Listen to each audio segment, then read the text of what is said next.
So as STEM representative, representing our strand, so we're asked to be their voice. And before we become their voice, we need to listen to them. So in my position, I get to talk to a lot of my, I get to talk to a lot of the people in my strand. So I get to hear their opinions. I get to, they share their experiences with me. So I'm able to expand my view on a lot of situations. It's not just my own point of view.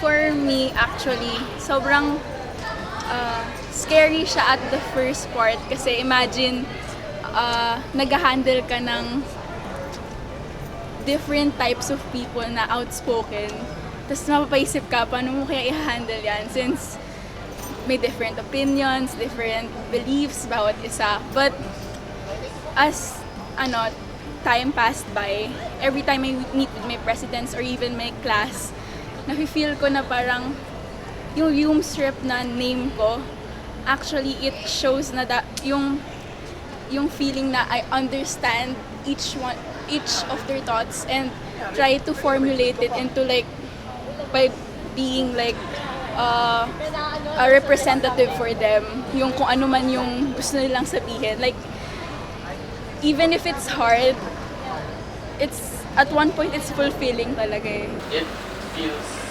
good kasi being a sports craft representative, it helps us in our craft na kunwari may mga upcoming activities, and since yung president namin hindi niya masyado alam yung mga nangyayari sa school, so it's good na rin for us kasi I'm able to help my strandmates to relay information about the activities. For me, since maliit lang din yung ADT na grade 11, parang hindi siya ganon kabigat or like hindi siya yung parang sinasabi nila na mahirap makipag-communicate sa ibang tao kasi nga nasa 50 plus lang kami, so especially when it comes to their needs, it's not like hindi siya mahirap mapunan. So, are you saying na madali lang yung trabaho mo as an ADT representative? Not really, kasi syempre yung part na yon for sa ADT, sa strand ko lang. Pero syempre, hindi pa dito kasama yung service ko when it comes to the entire student body. Being an ABM rep requires a lot of time, and you should also be friendly kasi ABM, 9 blocks and 350 students. So for me to be able to serve them to your fullest potential, you have to be friendly so that if they need something from you or if they have any concerns, they can just approach you easily. As a student and as a student leader, I manage my time by seeing to it na lahat balance. Well, from the word student council, we must first have to become a student before being a member of the council. Kaya, parang at the end of the day, tinitingnan ko na lang na dapat matatapos lahat ng gagawin ko and ma-achieve ko yung mga yon para in the end, hindi na magka-cram and mag-give ko yung best ko as a student and masaserve ko yung student body ng maayos. I can manage my time naman well as being a student leader kasi before, sanay naman ako na after school I have training, and it's just the same kasi imbes na nagte-training ako, I just have meetings and nakapagtulong ako sa SE and the student body. Para sa akin, balance. Kasi, balance siya kasi binabalance ko not only my personal life, pati na rin yung wants and needs ng student body, especially my strand. And every time na may problem, ganon, I'm making sure na I'm there to actually answer what they actually need. I would call this responsibility a blessing. And I really can't imagine my life right now in grade 11 if I wasn't part of the student council. For the next coming months, dahil malapit na patapos ang school year, I assure them the whole student council would be solid in serving them so that in the end, they would receive the satisfaction that they want na ina-expect nila sa council. The student body can expect more projects and I think better ones kasi as of now, we've already went through some projects and sa mga projects na yon, we saw our flaws and we've learned our mistakes and through that, we can have better ones and we can use those experiences para mas mapuputi pa yung mga projects. So, when we were elected, we agad-agad may project na. It was Retro V, the acquaintance party. And like I said, medyo mahirap yung adjustment, right? So, at some points, medyo nawawala rin ako. Pero at the end of it, na-enjoy ko na rin na parang, okay, at least I was able to do my part in this. And sa registration ako, tas favorite part ko lang talaga sumisigaw, "Welcome to Retro V!" Yun lang. Yung first project ng council actually na buo na kami is Retro V, yung acquaintance party. So, nung Retro V actually, kakatapos lang namin makomplete yung kami-kami. So, syempre, to be honest, it wasn't that easy to work kasi yung iba hindi ko pa kilala or hindi ko pa ka-close. Pero after Retro V, parang it actually strengthened our bond as a council. As mentioned earlier, if may mga problems, dapat assertive and efficient ka palagi so that masusolusyonan mo yung mga yun. Of course, alam naman natin na hindi lang ako yung student council. So, when there are problems, especially yung mga problems na hindi ko masagot, I make sure na nare-relate ko yung problems na yon sa other council members and ask for their help as well. I was able to manage them with the help of my fellow SCs.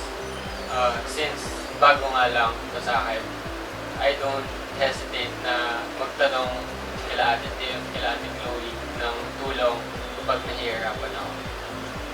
Ako, honestly, when it comes to the council itself, I think we can improve on actually working, hindi naman sa babawasan namin, pero kasi we give our all. Sometimes we give too much sa student body na hindi namin alam if na-appreciate pa ba nila yun. Pero, of course, kahit ganon, ibibigay at ibibigay pa rin namin kasi we're here for them. So at some point, did you think that giving too much to the student body is bad? Hindi naman sa bad, pero sinasabi nga nila na hindi rin mabuti yung sobra-sobra na lang palagi. Kasi, what if hindi naman pala nakakabuti sa kanila yung sobra na yon? So, syempre, we still have to maintain the balance. Again, as I said, nakakausap ko yung mga tao in my strand. And yung naririnig ko, usually, medyo naguguluhan lang sila sa announcements, ganun. So, I think we can really improve on dissemination of information, on communication, basically. So, that's what I think us as a council can improve on. I think we can improve on better communication and more preparations in our activities. The best part of being a student leader is you would also learn from your other schoolmates. In a way na minsan may ideas sila na, oo nga, ang ganda nun. And hindi mo yun maiisip kasi mag-isa ka lang. Pero if you involve yourself with them, makaka-relate ka sa kanila and maiintindihan mo kung saan din sila nanggagat. For me, the worst part is, well, hindi naman natin mapipigilan, pero yung judgment ng student or backlash, ganun. Kasi, yeah, we can please everyone, pero in a way, medyo nakakasakit siya when you're doing your best naman, pero parang hindi enough. Thinking of it right now, the fact na wala akong maisip na worst, it just means na wala talagang nasa surface na negative. The best part is that just because we work together, mas lalo naman nakikilala yung isa't isa, and we actually treat each other as family na since we spend actually most of our time together. Like I mentioned, worth it to serve the student body.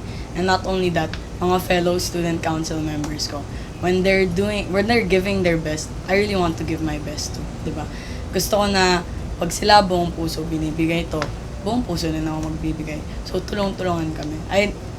I never feel alone in the hardships that I ever face. What keeps me going is my passion to serve. Passion. Pumasok ako dito knowing na gusto ko na talaga iserve yung strand ko and the student body. Since alam ko na doon ako masaya and alam ko naman na kaya ko. Keeps me going is sana na maka-graduate high school and makalagpas.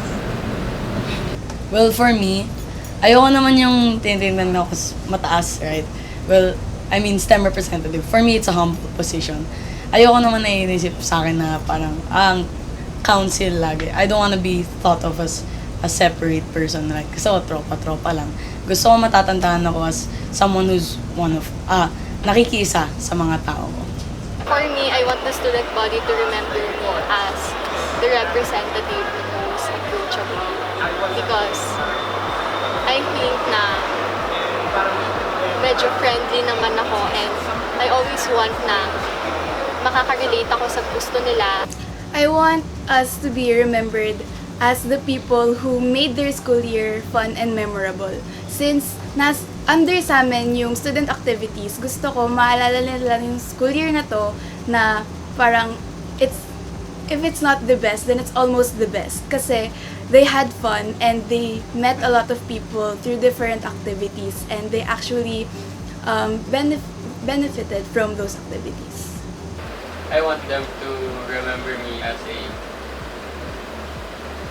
kind and cool na guy lang. I don't want them to remember me na, oh, ito, leader ito, ganun. Kasi I'm not used to that. I want the student body to remember us as a solid team this year kasi